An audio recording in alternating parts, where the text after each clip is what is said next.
and welcome. I'm Rabbi Nachum Nath with the Las Vegas Kollel. Sylvan Goldman was born in 1898 in Oklahoma. As a young man, he got into the grocery business. And in 1920, he established the first supermarket in the state of Oklahoma. His business was growing, and rapidly he developed a supermarket chain. In the 1930s, the mid-30s, his supermarket chains were doing really well, but he had a problem.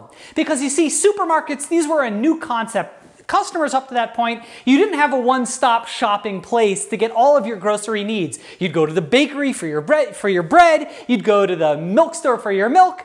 The idea of a supermarket was new. People weren't used to it. And people would come into the supermarket, they would come with their little baskets, and they would put a few products into their little basket, they would go to the checkout, and they would go home. And Goldman realized that there was a problem. Their baskets were too small. If we can have bigger baskets, customers would come into my new supermarket, and they'd be able to buy more produce, more merchandise, and it would be a great business model. But the problem is, at a certain point, when the baskets would be too big, they'd have too much merchandise in it would just be simply too heavy to carry. So there's a problem here. He wants to sell as much merchandise as possible, but the bigger the basket, the heavier it becomes. And late one night in 1936, inspired by a collapsible folding chair, Sylvan Goldman had a brilliant stroke of genius. He had an idea. What if we go ahead and we put wheels on the bottom of the folding chair, and we have a place that you have a basket where the seat of the folding chair would be? And in 1936, Sylvan Goldman developed the idea of the shopping cart.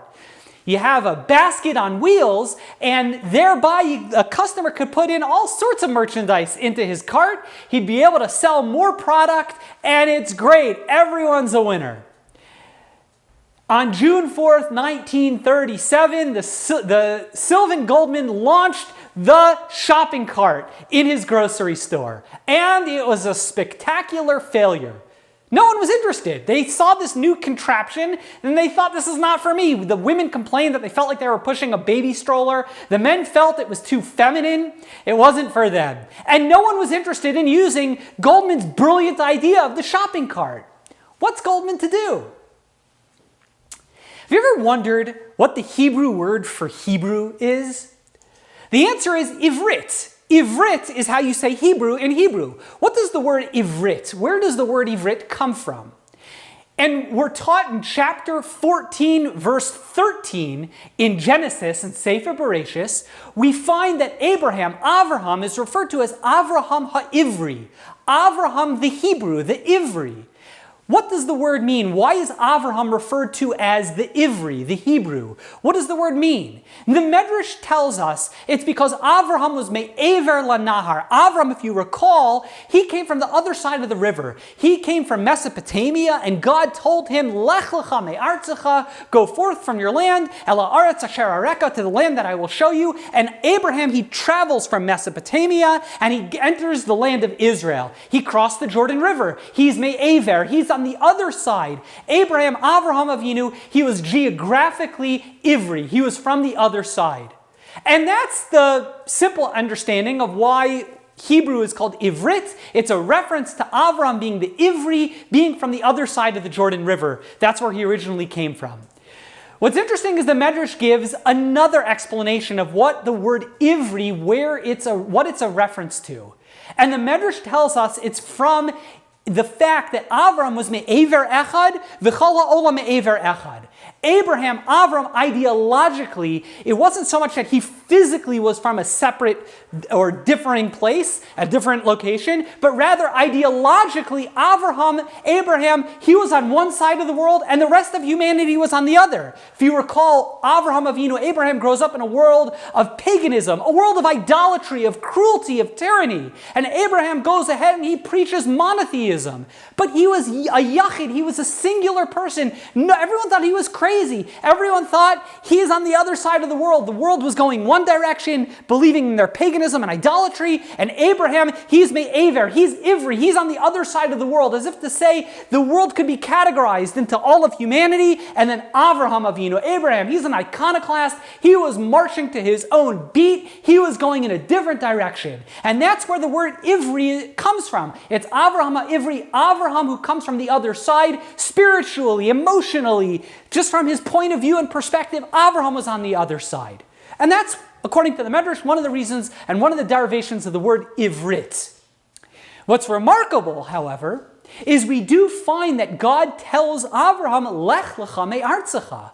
God tells Avraham to physically remove himself from the land that he was born in Mesopotamia. Ela aretz asher areka. You got to leave, Avraham. And Avraham goes and he travels to the land of Israel. What was the function of God telling Avraham, Lech lecha me'artzecha, go ahead and leave?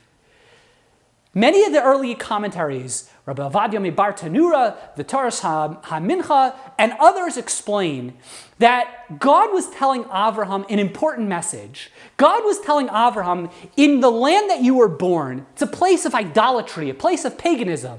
If you stay here too long, the ideas of paganism, those ideas of idolatry, they're going to begin to infiltrate into your psyche, and you're going to get influenced by the people around you. You're going to start following in their ways and believing the things that they believe in. So God tells Avraham, Lech lecha me'artzecha, go forth from your land. You got to leave. This is not the right environment for you.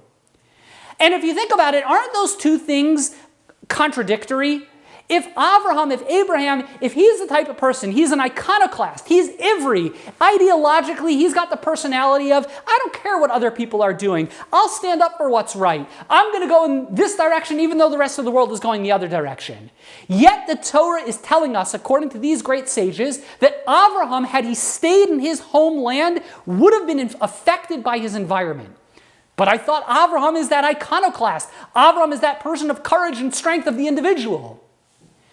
The answer, I believe, is to be found in an idea expressed by Rambam. Rabbi Moshe Maimonides, writing in Hilchos Deos, the laws of Deos, in the 6th law, tells us, Derech briuso shel Adam. It's the way of our creation. The definition of humanity is lios nimshach b'dei osav u'maisav, is that we are drawn forth by our ideological beliefs and our actions, achareya v'chaverav. We are influenced by our friends, we are influenced by our companions, v'noheg b'minag anshe medinaso. And we will go ahead and live our lives based on the customs and traditions, the attitudes and the beliefs and the actions of the people that live around us. You could be an Avraham. You could be the most ideologically independent-minded person in the world. The bottom line is, you will be influenced by the people around you. You will be affected by the people around you. And God tells Avraham, you got to get out of here. You're living in an environment filled of paganism, filled of idolatry, and even you, Avraham, with all your strength and courage and independence, you're going to be influenced by the people around you. You got to leave.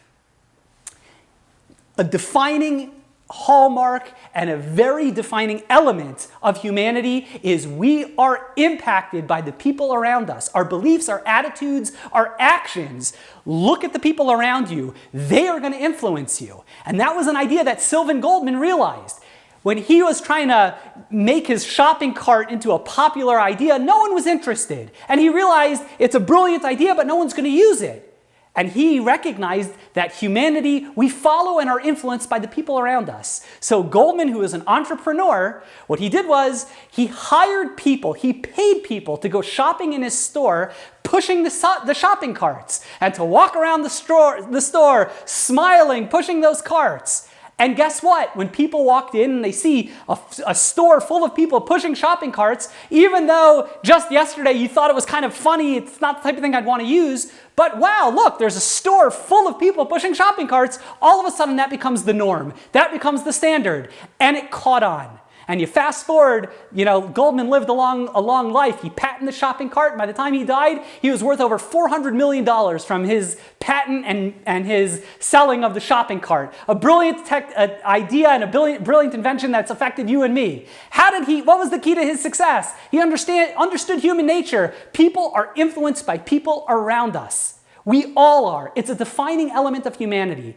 If it would influence Avraham Avinu, if people around someone as independent as Abraham would change his mind, if the shopping cart can go ahead and become one of the most successful inventions in all of the history of shopping centers and grocery stores, people around us, people around you, people around me, our social environments, the communities that we hang out with, our friends, our colleagues, they'll impact us and they'll impact you and they'll impact me. We need to be so mindful. Who are we hanging out with? What crowds and what groups do we go ahead and choose to be a part of? And recognize we are massively influenced by the people around us.